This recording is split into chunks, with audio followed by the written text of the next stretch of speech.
जय सिया राम। आप सुन रहे हैं कैपिटल रेडियो अयोध्या। मैं हूं भावना राय और मैं हूं वात्सल्य राय। सभी सुनने वालों को जय सिया राम। कैपिटल रेडियो अयोध्या में आप लगातार सुन रहे हैं रामायण की कहानियाँ।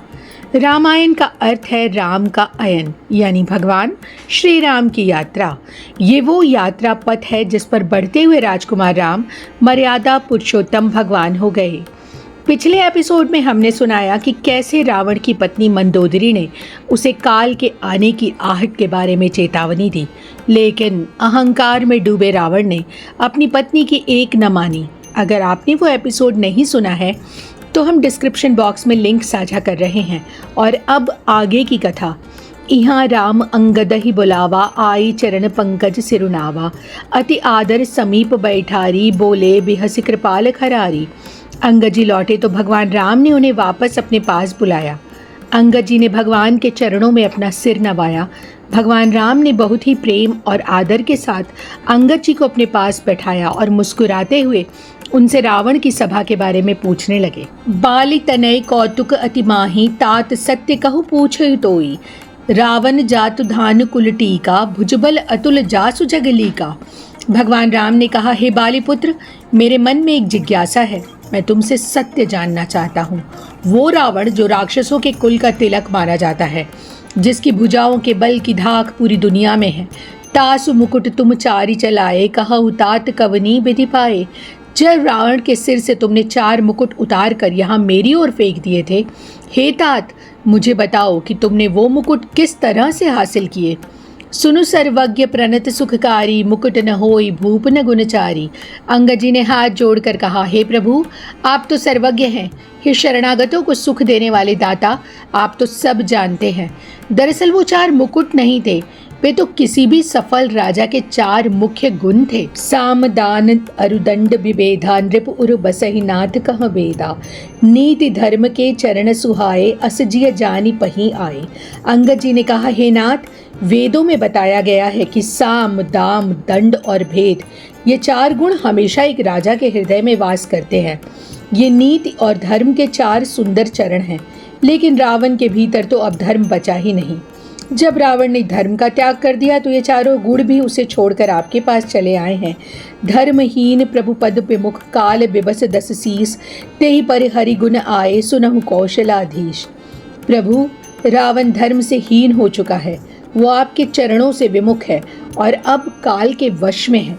इसलिए उसके वैभव के प्रतीक वो गुण उसे छोड़कर आपकी शरण में आ गए हैं। अंगद जी की बातें सुनकर भगवान राम मुस्कुराने लगे। इसके बाद अंगद जी ने लंका के किले की सुरक्षा और वहां के सभी समाचार विस्तार से प्रभु को बताए। रिपु के समाचार जब पाए, राम सचिव सब निकट बुलाए। लंका बाके चारि दुआरा, केहि विधि लागई करऊ विचारा। जब शत्रु के बारे में पूरी जानकारी मिल गई तब भगवान राम ने अपने सभी मंत्रियों और सेनापतियों को पास बुलाया।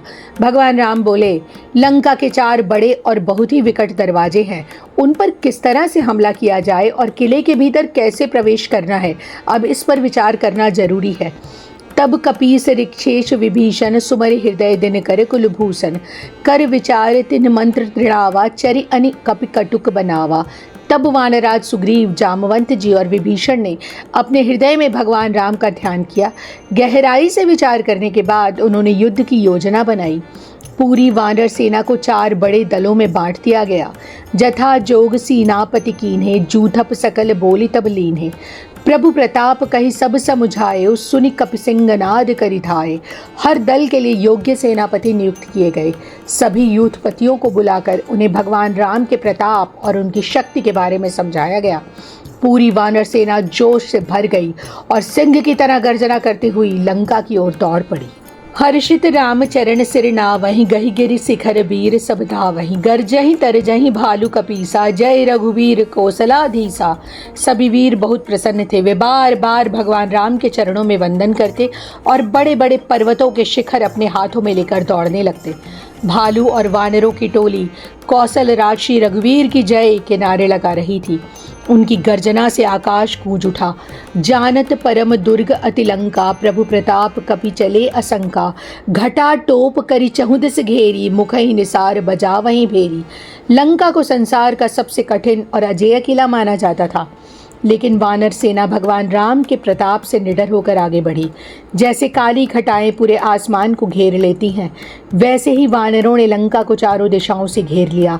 वे अपने मुख से ही रणभेरी और डंके बजाने लगे, जो रावण की सेना के मन में भय पैदा करने के लिए काफ़ी था। युद्ध का शंखनाद हो चुका था। इस एपिसोड में इतना ही।